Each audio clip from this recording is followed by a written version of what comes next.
हाँ जी गाइस, एक और संडे एंड संडे के साथ आता है सरकास्टिक संडे। बहुत सारी इंटरेस्टिंग अपडेट्स आपके लिए फिर से लेके आ गया हूं टेल्को एंड टेक की। अगर टेक के लिए आए हो तो टाइम स्टैम्प ये रहा, अगर टेल्को के लिए आए हो तो पहली अपडेट आती है वी की तरफ से। वी ने ना यहाँ पे दो नए प्लान्स यहाँ पे लॉन्च कर दिए हैं काफी सस्ते सस्ते से। पहला है 128 का एंड दूसरा है 138 का। सुन के हैरानी होगी कि इनके अंदर कोई भी अनलिमिटेड कॉलिंग वाला सिस्टम नहीं है, सिर्फ 10-10 मिनट आपको ऑन नेट कॉलिंग मिलती है, यानी कि वी टू वी कॉलिंग सिर्फ 10 मिनट की फ्री मिलेगी। इसके साथ में अगर आप कॉल करना चाहोगे तो 2.5 पैसा पर सेकंड का चार्ज लगेगा। जो चार्ज लगेगा उसके लिए आपके पास टॉक टाइम होना चाहिए। एंड इन प्लान्स की वैलिडिटी है 18 दिन और 20 दिन। 2 दिन के इतने मेजर गैप पे इन्होंने एक अलग ही प्लान लॉन्च कर दिया। शायद कोई मेजर यूज केस रहा होगा जो मुझे अभी तक तो नहीं समझ में आ रहा। अगर आपको समझ में आ रहा हो तो कमेंट क्या ही करोगे, रिचार्ज ही कर लेना सीधा इससे। याद रखना दोनों में कोई भी आउटगोइंग एसएमएस नहीं है, मतलब कि अगर आप पोर्ट करने के लिए भी रिचार्ज कराने का सोचो कि सबसे सस्ता वाला करा लेता हूं, तो ये वाले प्लान्स तो वो नहीं है। सिम को एक्टिव रखने के लिए सिर्फ वैलिडिटी आपको किसी भी यूज केस में चाहिए हो तो मे भी आप यूज कर सकते हो, लेकिन अदरवाइज बिल्कुल वाहियात प्लान है, मुझे बिल्कुल समझ नहीं आया। अगर आपको कोई ऐसा यूज केस समझ में आ रहा हो तो नीचे कमेंट करके बता ही देना, जिससे बाकी लोगों को तो पता चल ही जाए। अगली अपडेट आती है जियो की तरफ से एंड जियो का यहाँ पे 601 रुपए का नया प्लान यहाँ पे लॉन्च करा है। पहले बातें चल रही थी कि आ रहा है, अब फाइनली यहाँ पे लॉन्च हो गया है। एंड इसके अंदर काफी एक यूनिक चीज इन्होंने अनलॉक कर दी है। वो ये कि पहली चीज तो ये कि 1.5 GB पर डे वाले प्लान अगर आपके पास है मिनिमम तो ही इसको रिचार्ज करना, अदरवाइज ये पैसा आपका वेस्ट हो जाएगा, आपको कोई बेनिफिट नहीं मिलेगा। अब 1.5 GB पर डे वालों के लिए क्या है यहाँ पे, सबसे पहले आपको अनलिमिटेड 5G मिल जाएगा।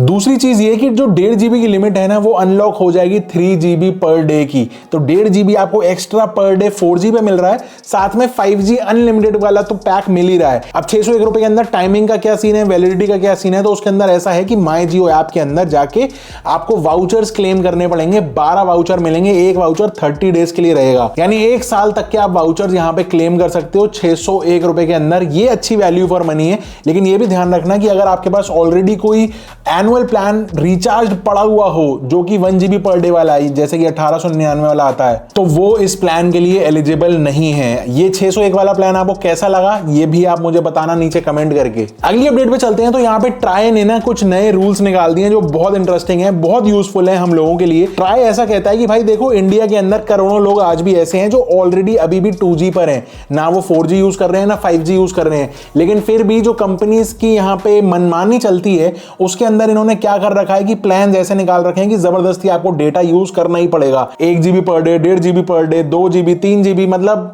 डेटा नहीं चाहिए किसी को, फिर वो क्या करे भाई, कॉलिंग के लिए, स्पेसिफिक कॉलिंग के लिए कोई प्लान अवेलेबल ही नहीं है। अगर प्लान है तो फिर वो सस्ते वाला जियो फोन खरीदना पड़ेगा, उसके अंदर ही सिम चलेगी। तो ट्राई ने बोला भाई ये सब कोई मनमानी नहीं चलेगी, आपको ओनली कॉलिंग का प्लान देना पड़ेगा। एंड इसके साथ में आपको 90 दिन की वैलिडिटी नहीं बल्कि 1 साल का भी ऑफरिंग निकालना पड़ेगा। टॉप कंपनीज आपको अगले महीने से ही देखने को मिल जाएगा। यहाँ पे ओनली कॉलिंग वाले प्लान सारी कंपनीज को यहाँ पे लॉन्च करना पड़ेगा। मजे की बात यह है हमारे लिए कि हमारी जो सेकेंडरी सिम्स हैं जिनके अंदर हमको सिर्फ कॉलिंग का काम होता है, वो हमारे लिए अब बहुत ईजी होने वाला है। ये चीज मुझे बहुत बढ़िया लगी भाई। जिसको बढ़िया लगी ये बात, वीडियो को लाइक कर दो यहीं पर। अगली अपडेट आती है एयरटेल की तरफ से एंड एयरटेल ने यहाँ पे आंध्र प्रदेश के अंदर अक्टूबर 2024 में सबसे ज्यादा वायरलेस सब्सक्राइबर्स को गेन करा। सब्सक्राइबर से याद है, सब्सक्राइब कर लेना चैनल को अगर अभी तक नहीं किया हो तो।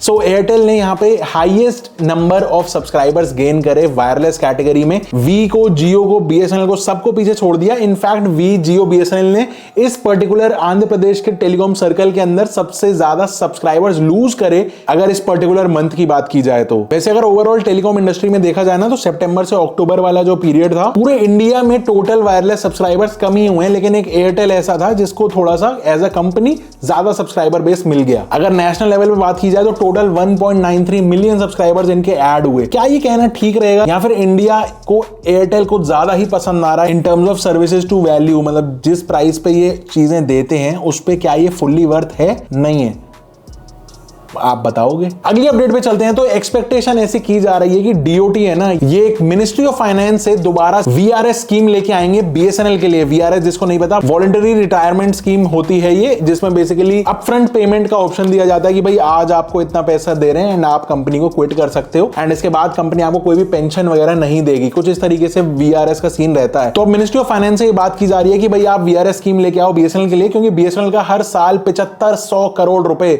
7500 करोड़ रुपीस खर्च हो जाते हैं सैलरीज के अंदर। एंड कंपनी ऐसा चाह रही है कि ये 7500 करोड़ रुपीस को घटा करके 5000 करोड़ तक में निपटा दें हर साल। अगर कंपनी एग्जीक्यूटिव्स की बात करें तो अभी 20,000 एग्जीक्यूटिव हैं एंड 30,000 ऐसा स्टाफ जो ऑफिशियली बीएसएनएल का टैग नहीं है, लेकिन आउटसोर्सिंग वगैरह में पेमेंट होती है बीएसएनएल की तरफ से। अब चलते हैं टेक की तरफ। तो पहला अपडेट आता है एप्पल की तरफ से एंड एप्पल ने यह बताया कि क्यों वो गूगल जैसा सर्च इंजन नहीं बनाएगा। सबसे पहले तो वो बहुत ज्यादा एक्सपेंसिव है। दूसरा, एप्पल का एक काफी इंटरेस्टिंग टेक है इसके ऊपर कि भाई गूगल का जो बिजनेस है ना वो एआई के आने से काफी अनसर्टेन हो जाता है। लोगों को सर्च इंजन से में भी ज्यादा बेटर ऑप्शंस मिल जाएं जब वो एआई से सर्च करना स्टार्ट कर दें। ऑल्सो एप्पल अपने टारगेटेड एडवर्टाइजिंग को सेल नहीं करना चाहता क्योंकि उनके पास ऐसे लोग और इंफ्रा ही नहीं है जो इस काम को अच्छे से निभा पाए। और एप्पल का तो हाथ वैसे ही घी में है क्योंकि गूगल उनको हर साल $20 बिलियन देता ही है आईफोन्स पर प्री इंस्टॉल आने एंड डिफॉल्ट सर्च इंजन बनने के लिए। अगली अपडेट पे चलते हैं। तो यूरोपियन यूनियन ने आईफोन 14 प्लस और थर्ड जनरेशन SE वाले जो आईफोन्स है ना उनको बैन कर दिया 28 दिसंबर से। तो कह सकते हो कि आईफोन 14 सीरीज कहीं नहीं मिलेगा पूरे यूरोप में 28 दिसंबर के बाद, एटलीस्ट ऑफिशियली।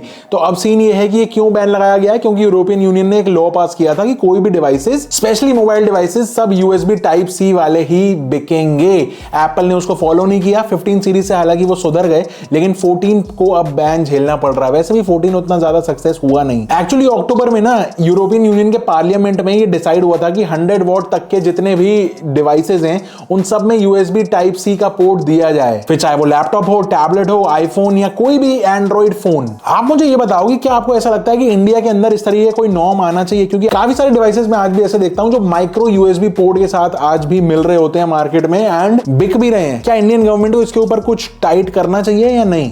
क्या लगता है? अगली अपडेट माइक्रोसॉफ्ट की तरफ से एंड माइक्रोसॉफ्ट का जो Xbox है ना, Xbox क्लाउड गेमिंग सर्विस है वो बंद पड़ी हुई है भाई एंड इसको डाउन हुए 24 घंटे से ज्यादा हुए जब मैं ये वीडियो बना रहा हूं। एंड जब लोगों को फ्रस्ट्रेशन निकली, सबने नेट पे पोस्ट करना स्टार्ट किया कि भाई गेम्स खेलने में उनको दिक्कत आ रही है। सारे गेमर्स, कई सारे स्ट्रीमर्स का तो भैया काम बीच में अटक गया क्योंकि वो ऑल डे स्ट्रीमिंग करते हैं। तो माइक्रोसॉफ्ट ने एक्सेप्ट किया कि हाँ भाई सर्विस हमारी तरफ से गड़बड़ चल रही है, 27 दिसंबर से ये अफेक्टेड है। इसके ऊपर माइक्रोसॉफ्ट वाले काम तो कर रहे हैं, लेकिन ये नहीं पता कि कब तक वापस बैक एंड फॉर्म आएगी।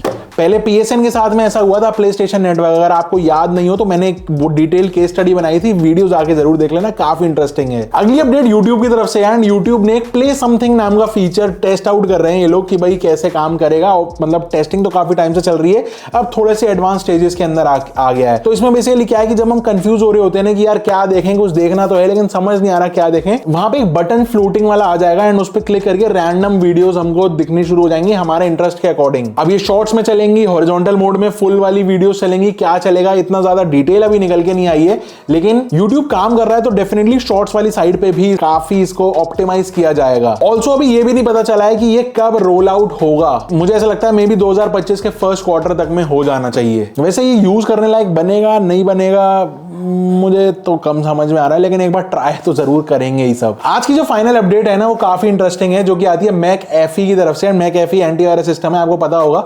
तो इन्होंने एक स्टडी करी, उस स्टडी में जो पार्टिसिपेंट थे उसमें से 39% इंडियंस ने ये कहा कि उनको जो उनका ऑनलाइन लव मिला ना, ऑनलाइन डेटिंग वाला लव, वो एक धोखा निकला। मतलब ये वो धोखे की बात नहीं हो रही कि भाई कंपैटिबिलिटी नहीं है या फिर रिलेशनशिप उतना चला नहीं, कोई तीसरा बीच में आ गया, ऐसा कुछ नहीं है, बल्कि एक प्योर फाइनेंशियल स्कैम निकला। बेसिकली ऑनलाइन जितने भी ऐसे वेबसाइट्स हैं ना डेटिंग वाले, उनके ऊपर एक बहुत ही तगड़े स्कैम्स चल रहे हैं। स्कैमर जगह जगह पे पहुंच गए हैं। वहां पे बेसिकली ट्रस्ट और इमोशंस के ऊपर बातें करके फायदा उठा के पैसा ऐंठ लिया जाता है। स्कैमर्स आजकल बहुत शाणे हुए हैं, बहुत सारे टूल्स यूज करते हैं जैसे कि ओपन सोर्स इंटेलिजेंस। उससे बेसिकली सामने वाले के सोशल मीडिया से पूरी डिटेल निकल के आ जाती है कि इसके इंटरेस्ट क्या क्या है, कैसे कैसे कहां जाता है, क्या है। लाइक्स और डिसलाइक्स पता होने के बाद उन लोगों को पर्टिकुलरली टारगेट किया जाता है। ऑल्सो मजे की बात यह है कि विक्टिम को पता भी नहीं चलता कि उसके साथ स्कैम कब हो रहा है। जैसे कि रेस्टोरेंट में 50,000 का बिल बनवा दिया या फिर अपने किसी रिश्तेदार का झूठा इलाज और कहानी बता करके उससे पैसे ऐंठ लिए। तो जब भी ऐसा हो तो कोई पैसा अगर मांगे तो उसको खुलेआम बोल देना। फिर से आ गए रे बाबा, इधर जहर खाने का पैसा नहीं है, तू जा रे।